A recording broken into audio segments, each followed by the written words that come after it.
नमस्कार, मैं हूं दीपाली राणा। आप देख रहे हैं योम मनी, हमारा खास शो जो हर रोज हम अपने लेकर आते हैं जिंदगी के हर कदम पर पैसों की जरूरत के लिए किस तरह की फाइनेंशियल प्लानिंग होनी चाहिए। ये योम मनी आपको सिखाता है, ना ही सिर्फ ये बताता है कि बचत क्यों करना चाहिए, बल्कि उस बचत को आप कैसे मोटा मुनाफा कमा सकते हैं उसके जरिए भी गुर आपको सिखाता है, ताकि आप अपने सब सपने पूरे कर सके। तो अगर आप भी योम मनी में आना चाहते हैं तो आप ईमेल आईडी के थ्रू कनेक्ट कर सकते हैं। ईमेल भेजकर व्हाट्सएप के थ्रू आप इस शो का हिस्सा बन सकते हैं। सारे जरिए आपके स्क्रीन पर हैं। 7045220000 ये हमारा व्हाट्सएप नंबर है। इसके अलावा हमारी ईमेल आईडी है yourmoney@nw18.com। फेसबुक ट्विटर पर ये शो लाइव भी जा रहा है, आप देख भी सकते हैं।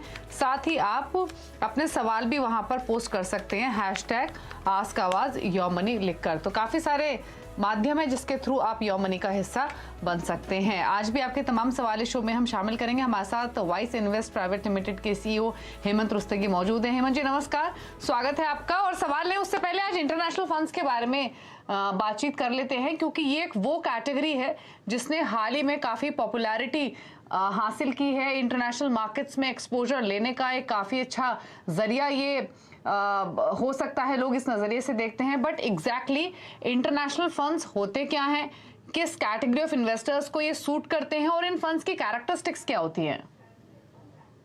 आपने बिल्कुल ठीक कहा। पिछले कुछ सालों में हमने देखा है कि हमारे जो इंडियन इन्वेस्टर्स हैं उन्होंने काफी इन्वेस्टमेंट जो इंटरनेशनल मार्केट्स में म्यूचुअल फंड्स के द्वारा की है। और उसका कारण ये रहा है कि मुझे लगता है कि अगर हम उसके मेजर बेनिफिट की अगर हम बात करें, सबसे बड़ा बेनिफिट ये है कि वो कहीं ना कहीं आपको ज्योग्राफिकल डाइवर्सिफिकेशन देता है।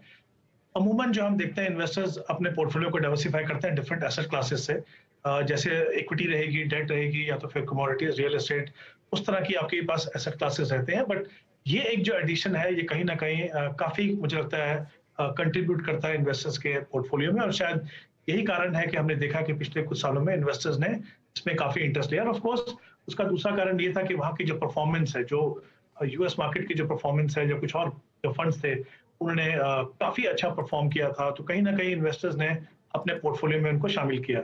इस तरह के फंड है, मैं आपको बता देता हूँ। देखिए, जब हम इंटरनेशनल इन्वेस्टिंग की बात करते हैं तो किसी भी आम निवेशक के लिए बहुत मुश्किल होता है ये डिसाइड कर पाना कि कौन से ज्योग्राफिकल रीजन में इन्वेस्ट करें, किस तरह की कंपनी में इन्वेस्ट करें, कौन से इंडेक्स में इन्वेस्ट करें। तो मुझे लगता है कि म्यूचुअल फंड जैसी जो डाइवर्सिफाइड व्हीकल है वो उनके लिए बिल्कुल सही है। ऑप्शंस उनके पास ऐसी हैं कि देखिए, कुछ फंड ऐसे हैं जो फंड ऑफ फंड्स हैं, यानी जो पैसा आपसे जो फंड मोबिलाइज करते हैं वो किसी इंटरनेशनल फंड में इन्वेस्ट किया जाता है जो ऑलरेडी एग्जिस्टिंग है। तो आपको पता है कि किस तरह के फंड में आपका पैसा जाएगा। तो एक तो वो हो गया। दूसरा है एक्सचेंज ट्रेडेड फंड, वो भी एक आपके पास ऑप्शन है। तीसरा ऐसे फंड्स हैं जो डिफरेंट थीम्स या डिफरेंट रीजन्स में, जैसे यूएस में, यूरोप में, चाइना में या इमर्जिंग मार्केट्स में वहां पे इन्वेस्ट करते हैं। वो भी ज्यादातर जो है वो फंड ऑफ फंड है। तो और चौथा आई थिंक एक और तरीके का फंड है जहां पे हमने देखा कुछ लिमिटेड नंबर ऑफ फंड्स है जो 65% पैसा डोमेस्टिक मार्केट में लगाते हैं और 35% जो है वो इंटरनेशनल मार्केट में लगाते हैं। तो ये 3 या 4 तरह की ऑप्शन है इन्वेस्टर्स के लिए। जैसे मैंने कहा, किसी भी निवेशक के लिए ये फैसला कर पाना बहुत मुश्किल है कि कौन से मार्केट में किस तरह का पोर्टफोलियो बनाए। तो जो फंड्स हैं, इंटरनेशनल फंड्स, ये काफी एक इंपॉर्टेंट रोल प्ले करते हैं। अब किस तरह के इन्वेस्टर इसमें इन्वेस्ट करें, ये काफी इंपॉर्टेंट सवाल है।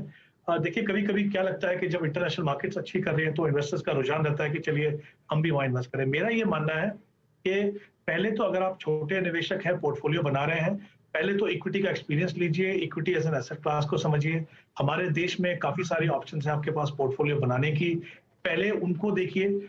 एक बार आपका एक्सपीरियंस हो गया, आप एक रीजनेबली साइज पोर्टफोलियो बन गया, आप समझ सकते हैं कि किस तरह के रिस्क है। क्योंकि कहीं ये ना भूलें कि जब हम इंटरनेशनल मार्केट में इन्वेस्ट करते हैं तो पोटेंशियल है, साथ में वहां के अटेंडेंट रिस्क भी है, वो भी आपको समझने हैं। तो एक बार आपको वो एक्सपीरियंस आ गया, फिर आप अपने पोर्टफोलियो में डिसेंट साइज पोर्टफोलियो अगर बन गया, तब जाके आप इन फंड्स को अपने पोर्टफोलियो में शामिल कीजिए। शुरुआत से मैं डेफिनेटली रिकमेंड नहीं करूंगा कि आप इंटरनेशनल फंड्स को शामिल करें। आपको पहले equity as an asset class को समझना है, उसके न्यूएंसेस को समझना है, उसके बाद अपने पोर्टफोलियो में इन फंड्स को शामिल कीजिए। ओके, तो कब इन फंड्स को खरीदना है, कब वो सही टाइम है इनमें एक्सपोजर लेने का, वो तमाम बातें बताई हेमंत जी ने। लेकिन 2 चीज़ और मैं आपसे जानना चाहती हूँ। रिस्क इन फंड्स में क्या होते हैं, पहली चीज़ तो ये। दूसरा ये कि अगर कोई अच्छी तरीके से वाकिफ है इंटरनेशनल फंड्स से, तो वो और अगर ऐड करना चाहता है तो क्या क्या ऑप्शंस उसके पास। और एक बहुत इंपॉर्टेंट चीज़, क्योंकि अगर आप ग्लोबल मार्केट्स को फिलहाल देखेंगे तो इंडियन मार्केट्स में कंपैरेटिवली बेटर परफॉर्म किया है। ग्लोबल मार्केट्स में काफ़ी टर्बुलेंस रही है, फिर चाहे वो यूरोपियन हो, एशियन मार्केट्स हो या फिर यूएस मार्केट्स ही क्यों ना हो। तो टाइमिंग कितनी इंपॉर्टेंट है इन फंड्स में एक्सपोजर लेने की, या फिर एसआईपी के थ्रू कर रहे हैं तो निवेश कर सकते हैं किसी भी वक्त?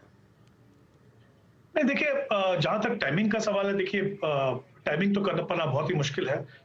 अगर हम 6 महीने पहले की बात करें तो ये इंटरनेशनल मार्केट्स के जो फंड्स है काफी अच्छा परफॉर्म कर रहे थे, और शायद एक ही वही कारण है कि हमने देखा काफी सारे इन्वेस्टर्स ने उसमें एक्सपोजर भी लिया। तो टाइमिंग करना तो बहुत मुश्किल है, बट आई थिंक मैं एग्री करता हूँ, जैसा आपने बिल्कुल सही कहा कि अगर आप एक डिसिप्लिन इन्वेस्टर हैं, एसआईपी से इन्वेस्ट कर रहे हैं, तो जब मार्केट में वहां पे हमने देखा कि यूएस के मार्केट्स में, यूरोपियन मार्केट्स में काफी ज्यादा गिरावट है as compare to Indian markets, तो आपको एक मौका मिल रहा है। अगर आप बहुत श्योर है कि आपने फंड सही चुना है, आपका एक्सपोजर जो है विद इन लिमिट्स है, जो आपका रिस्क प्रोफाइल है उसके हिसाब से है, तो फिर एसआईपी से अगर आप इन्वेस्ट कर रहे हैं ऑलरेडी, तो फिर आई थिंक बिल्कुल सही है, क्योंकि कहीं ना कहीं वो आपको एवरेजिंग करने दे रहा है, आप काफी नीचे के लेवल्स पे इन्वेस्ट कर रहे हैं। एक ही चीज यहाँ पे बोलना चाहूंगा कि अगर आप नए इन्वेस्टर हैं या फर्स्ट टाइम इन्वेस्ट करना चाहते हैं, थोड़ा सा आपको ये ध्यान रखना पड़ेगा कि अभी बहुत कम फंड्स हैं जो इंटरनेशनल फंड्स जो पैसा इस समय फ्रेश सब्सक्रिप्शन ले रहे हैं। उसका कारण ये है कि पूरे फंड इंडस्ट्री के लिए सेबी ने एक लिमिट लगाई थी $7 बिलियन की, और उसके अलावा जो ईटीएफ्स हैं उनके लिए 1 बिलियन थी, और विद इन दैट 7 बिलियन के अंदर अलग अलग फंड हाउसेस के अलग अलग लिमिट्स हैं। तो जनवरी में क्या हुआ था कि जनवरी एंड में इनफैक्ट पूरी इंडस्ट्री जो almost on the verge of crossing that limit थी, तो वो फंड्स पे रोक लगी थी कि आप पैसा एक्सेप्ट नहीं कर सकते। लेकिन कुछ जून के महीने में आई थिंक फिर से सेबी ने अलाउ किया है कि आप एक्सेप्ट कर सकते हैं अगर आपकी लिमिट बची है तो उसमें सिर्फ आपको ज्यादातर इस समय पे अगर आप इन्वेस्ट करना चाहें तो एक्सचेंज ट्रेडेड फंड या इस तरह के फंड मिलेंगे, लिमिटेड चॉइस है। But I think long run में जब भी ये ओपन होगा, या जो एग्जिस्टिंग इन्वेस्टर्स हैं इनकी एसआईपी चल रही है, वो तो मैं डेफिनेटली कहूंगा कि वो कंटिन्यू करें, क्योंकि टाइमिंग करने की कोशिश मत कीजिए। जैसा मैंने कहा, जब ये मार्केट्स अच्छे करेंगे तो ऑब्वियसली कहीं ना कहीं आपके पोर्टफोलियो में काफी कंट्रीब्यूट कर सकते हैं। ओके, चलिए, तो इंटरनेशनल फंड से जुड़ी तमाम बारीकियां हेमंत जी ने बताई हैं। अगर अब भी कुछ आप जानना चाहते हैं, कुछ समझ में नहीं आया है, कुछ सवाल है इन फंड से जुड़ा हुआ, तो आप भेज सकते हैं योर मनी में। लेकिन जो सवाल ऑलरेडी हमें मिले हैं उनमें कर लेते हैं शामिल। पहले कॉलर से बातचीत करते हैं। मीनाक्षी हमारे साथ मौजूद है फोन लाइन पर। मीनाक्षी जी नमस्कार, बताइए क्या सवाल है। नमस्कार मैम, एक्चुअली मैं लास्ट 1 ईयर से म्यूचुअल फंड में इन्वेस्ट कर रही हूँ, करीबन 25,000 मंथली, और इसके अलावा मैंने 10,000 का कन्या भी लिया है अपने डॉटर्स के लिए। ये 25 तो जो म्यूचुअल फंड है आपके पास, इसमें आप कितने की एसआईपी कर रहे हैं? मैम ऑलरेडी मैंने मेंशन किया है 5,000 4 फंड में, 5 फंड में, एंड 2 जो फंड है मेरे, 1 में 3,000 एंड सेकंड में 2,000, तो टोटल 25,000 है ये। टोटल 25,000 है। और कब से कितना टाइम हो चुका है इन एसआईपीस को? मैम ये लास्ट 1 ईयर से कर रही हूँ मैं, लास्ट सितंबर 2021 से कर रही हूँ। ठीक है, ठीक है। तो इनके पास जो फंड्स हैं, ऑलमोस्ट 6 फंड्स हैं जिसमें 25,000 की एसआईपी चल रही है। आदित्य बिरला सन लाइफ के 2 फंड्स हैं, एक्सिस के 2 फंड्स हैं, टाटा डिजिटल है, पराग पारिक फ्लेक्सी कैप है। तो थोड़ा फंड हाउसेस का डाइवर्सिफिकेशन कम है, बट कैटेगरीज का तो किया हुआ है। बट चॉइसेस कैसी है हेमंत जी, वो बताइए। प्लस जो इनका सवाल है कि अपनी डॉटर्स के लिए इन्वेस्ट कर रही हैं, उनके फ्यूचर गोल्स के लिए। 2 डॉटर्स हैं इनकी, एक 15 साल की, एक 9 साल की। तो 15 साल में कितना एक्यूमुलेट कर पाएंगे इन एसआईपीस के थ्रू? देखिए Deepali, I think 2-3 important aspect है यहाँ पे। इन्होंने कहा कि इनके जो गोल्स हैं वो डॉटर्स की एजुकेशन है, उनकी मैरिज है, और आई थिंक अपने खुद की रिटायरमेंट की प्लानिंग की जो बात कर रहे हैं यहाँ पे।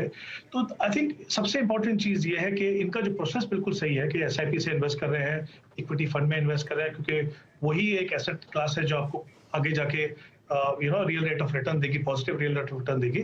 बट इंपॉर्टेंट चीज यहाँ पे जो मिसिंग मुझे लगती है वो ये है कि अपने गोल्स को आप एस्टेब्लिश तो किया आपने, लेकिन एक टाइम होराइजन भी दिया, लेकिन एक टारगेट दी।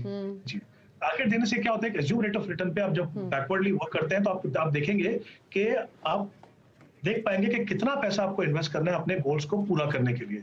कभी कभी क्या होता है, रैंडमली हम पैसा इन्वेस्ट करते हैं, वो पोर्टफोलियो तो बन जाता है लेकिन शायद वो पूरा ना पड़े। तो एक तो पहले मैं चाहूंगा ये स्टेप डेफिनेटली कर लें, क्योंकि बाकी जब प्रोसेस इनका बिल्कुल सही है। अगर मैं इनके फंड्स की बात करूं ब्रॉडली, तो 2 फंड्स देखिए, इनमें एक वैल्यू फंड भी है, एक स्मॉल कैप फंड भी है, एक सेक्टर फंड भी है। तो मुझे लगता है कहीं ना कहीं थोड़ी पोर्टफोलियो में एग्रेशन ज्यादा है। ये ना भूलें कि इक्विटी इटसेल्फ एक एग्रेसिव एसेट क्लास है, बहुत ज्यादा एग्रेसिव पोर्टफोलियो मत बनाइए। मैं चाहूंगा कि एग्जिस्टिंग फंड्स में इनके जो 2 फंड्स हैं वो अब उनको रिटेन कर सकते हैं, और वो है एक्सिस मिड कैप और पराग परी का फ्लेक्सी कैप फंड। उसके अलावा जो फंड है उनकी जगह पे मैं इनको 3 फंड रेकमेंड कर रहा हूँ large and mid cap category के, और ICICI Pru large and mid cap, HDFC large and mid cap और कोटक इक्विटी अपॉर्चुनिटी। मुझे लगता है ये सही बैलेंस रखेगा आपके पोर्टफोलियो में, इनकी परफॉर्मेंस अच्छी है, पोर्टफोलियो अच्छे हैं, तो ये थोड़ा सा बदलाव कीजिए पोर्टफोलियो में। और जैसा मैंने कहा, एक टारगेट सेट करके देखिए कि वाकई में जो इन्वेस्टमेंट आप कर रहे हैं वो पूरी पड़ेगी या आपको थोड़ा और बढ़ाने की जरूरत है। ओके, चलिए, तो ये सजेशन है आपके लिए। आप कुछ फंड्स हैं जो आप और ऐड कर सकती हैं, और साथ ही 2-3 फंड्स हैं जिनमें आप कंटिन्यू कर सकती हैं। तो इन्वेस्टमेंट रखिए, लेकिन थोड़े से बदलाव यहाँ पर सजेस्ट किए हैं हेमंत जी ने। अगले कॉलर से अब बातचीत करेंगे। अंकित द्विवेदी हैं हमारे साथ फोन लाइन पर। अंकित, गुड इवनिंग, बताइए सवाल। Good evening ma'am. मैं एक्चुअल में एक प्राइवेट सेक्टर में जॉब करता हूँ अभी, और मैं एसआईपी और म्यूचुअल फंड के बारे में थोड़ा कंफ्यूज हूँ कि कहाँ से स्टार्ट करनी चाहिए और क्या शुरुआत करनी चाहिए। थोड़ा मन में डर भी है, और एक फ्यूचर प्लानिंग के लिए सोच रहा हूँ जिसमें एक शॉर्ट टर्म प्लान कोई अच्छा सा मिले, और एक लॉन्ग टर्म के लिए कितना इन्वेस्टमेंट करना चाहिए और कितने टाइम के लिए करना चाहिए। ठीक है, तो हेमंत जी, सोच तो इनकी है, तैयारी आपको करनी है, मदद आपको करनी है इनकी, क्योंकि जैसे इन्होंने कहा ये बिल्कुल रॉ हैं, बिगनर हैं। म्यूचुअल फंड्स में इन्वेस्टमेंट तो करना चाहते हैं, बट थोड़ी सी अप्रीहेंशंस भी हैं इनके मन में। तो कीजिए प्लीज इनकी मदद। कैसे, कहाँ से शुरुआत करें? एक शॉर्ट टर्म स्ट्रैटेजी बनाना चाहते हैं और एक लॉन्ग टर्म गोल के साथ। जी दीपाली, मैं कहूंगा कि जो भी सवाल अंकित ने किए हैं, आई थिंक वो बिल्कुल नेचुरल है वो आने, क्योंकि जब आप मार्केट लिंक प्रोडक्ट में इन्वेस्ट करना शुरू करते हैं, फर्स्ट टाइमर है, तो आपके पास काफी सारी परसेप्शंस होती हैं, आपने लोगों से सुना होता है, लोगों के एक्सपीरियंस सुने होते हैं, अच्छे भी है उसमें, बुरे भी हैं, तो कहीं ना कहीं वो डर रहता है। बट इन्होंने बात की म्यूचुअल फंड और एसआईपी की, तो पहली बात मैं इनको बता दूं कि म्यूचुअल फंड एक डाइवर्सिफाइड इन्वेस्टमेंट व्हीकल है जो आपको अलाउ करती है डिफरेंट एसेट क्लासेस, चाहे इक्विटी, डेट या फिर गोल्ड, उसमें इन्वेस्ट करने के लिए। तो ये खुद से एक इन्वेस्टमेंट ऑप्शन नहीं है, एक इन्वेस्टमेंट व्हीकल है, पहली बात। दूसरी बात, एसआईपी की जो हम बात करते हैं, अमूमन हमने सबने सुना होगा रेकरिंग डिपॉजिट के बारे में बैंक में, यानी आप हर महीने पैसा इन्वेस्ट करते हैं, उसी तरीके से एसआईपी है। आप कमिट करते हैं कि हम हर महीने इतना पैसा लगाएंगे, इस तारीख को लगाएंगे। तो कहीं ना कहीं देखिए, 2 तरह से डिसिप्लिन आता है आपके पास। एक तो सेविंग प्रोसेस में डिसिप्लिन आता है, आप हर महीने अपनी सैलरी में से कुछ पैसा बचाते हैं, वो एक बहुत इंपॉर्टेंट डिसिप्लिन है। दूसरा, इन्वेस्टमेंट भी आप टाइमिंग करने की कोशिश नहीं कर रहे हैं, आप आपने डिसाइड किया पहले से कि हर महीने के 5 तारीख या 15 तारीख या 25 तारीख को मैं ये पैसा इन्वेस्ट करूंगा। तो कहीं ना कहीं वो आपके इन्वेस्टमेंट प्रोसेस में डिसिप्लिन आता है। बट एसआईपी के लिए इंपॉर्टेंट है कि जैसे उन्होंने कहा कि एक शॉर्ट टर्म करना है, एक लॉन्ग टर्म करना है। तो लॉन्ग टर्म में ऑब्वियसली अगर हम बात करें, मान लीजिए 8-10 साल या उससे ज्यादा का समय है, तो इक्विटी फंड जो है उनके अंदर आप एसआईपी कीजिए। हाँ, वहां पे डर ये है वॉलेटिलिटी का, लेकिन क्योंकि अगर आप लंबे समय के लिए इन्वेस्ट करते हो, रेगुलरली इन्वेस्ट करते हो, तो आपको अलग अलग लेवल पे इन्वेस्ट करने से एवरेजिंग का फायदा होता है, और जो वॉलेटिलिटी का इम्पैक्ट है आपके पोर्टफोलियो पे काफी हद तक कम होता है। शॉर्ट टर्म में आपका फोकस होना चाहिए कैपिटल सेफ्टी पे, पर डिपेंड, अगर वो मान लीजिए मीडियम टर्म है, 5 या 7 साल का समय है आपके पास, तो जो हाइब्रिड फंड्स होते हैं, जैसे बैलेंस एडवांटेज फंड है या इक्विटी सेविंग फंड है, उस तरह के इन्वेस्टमेंट ऑप्शन को अपने पोर्टफोलियो में आप शामिल कीजिए। बट अगेन, इनको भी मैं वही कहूंगा कि कुछ गोल बना के चलिए। Even if the goal is wealth creation, चलेगा, लेकिन टाइम होराइजन में क्लैरिटी चाहिए कि वो 5 साल है, कि वो 10 साल है, कि वो 15 साल है। दूसरी बात, एक टारगेट लेके चलेंगे तो कहीं ना कहीं आपको इंस्पिरेशन मिलेगी कि आगे जाके आपको अपनी इन्वेस्टमेंट को बढ़ाना है। सिर्फ ये नहीं कि 5,000 से शुरू किया और वहीं पे छोड़ दिया। आई थिंक ये 2-3 चीजें अगर आप शुरुआत में करें तो मुझे लगता है 50% विक्ट्री आपकी उसी लेवल पे हो जाती है। और बाकी अच्छे फंड चुनिए, कंसिस्टेंटली परफॉर्मिंग फंड चुनिए। तो अगर ऐसे लॉन्ग टर्म की अगर आप बात कर रहे हैं, जैसे Nippon India multi cap fund काफी अच्छा फंड है, कोटक इक्विटी अपॉर्चुनिटी मैंने अभी रिकमेंड किया एक क्वेश्चन में, तो आई थिंक इस तरह के फंड आप लीजिए। और अगर मीडियम टर्म में देख रहे हैं तो बैलेंस एडवांटेज फंड देख सकते हैं, तो उसमें भी अगर आप चाहें तो जैसे निपॉन का बैलेंस एडवांटेज है, आईसीआईसीआई का बैलेंस एडवांटेज है, तो ऑप्शंस आपके पास बहुत है। डिसिप्लिन लेके आइए अपने इन्वेस्टमेंट प्रोसेस में, टाइम होराइजन क्लियर रखिए और उसको कंटिन्यू कीजिए। कोशिश कीजिए कि हर साल जैसे जैसे आपकी इनकम बढ़े, आप उसको अपने इन्वेस्टमेंट लेवल को थोड़ा सा बढ़ाते रहे। तो प्रोसेस थोड़ा सा इलेबोरेट है लेकिन सिंपल है, रिजल्ट्स बहुत फिनोमिनल है अगर आप एक डिसिप्लिन इन्वेस्टर बन के रहेंगे। तो डर होना जरूरी है, लेकिन ये डर जो है आपको रोकना नहीं चाहिए, क्योंकि ऐसी स्ट्रेटेजीज हैं कि लॉन्ग टर्म में और डिसिप्लिन तरीके से इन्वेस्ट करने से ना ही उनका इम्पैक्ट कम होता है बल्कि वो इनफैक्ट आपके एडवांटेज में। ओके, तो हेमंत जी ने काफ़ी इलेबोरेट वे में अंकित जी आपको बताया है कि क्या अप्रोच होनी चाहिए, क्या स्टेप्स आपके होने चाहिए जब आप म्यूचुअल फंड में इन्वेस्टमेंट करते हैं। डिसिप्लिन तो बहुत ज़रूरी है ही, लेकिन विजन, गोल भी बहुत इंपॉर्टेंट है। और शॉर्ट टर्म, लॉन्ग टर्म में किन फंड्स को आप चुन सकते हैं वो भी आपको सजेशंस दिए गए हैं। रुक रहे हैं इसी के साथ एक ब्रेक के लिए, लौटेंगे तो कुछ और कॉलर्स से करेंगे बातचीत, कुछ और सवाल हैं हमारे पास, चल वापस आते हैं।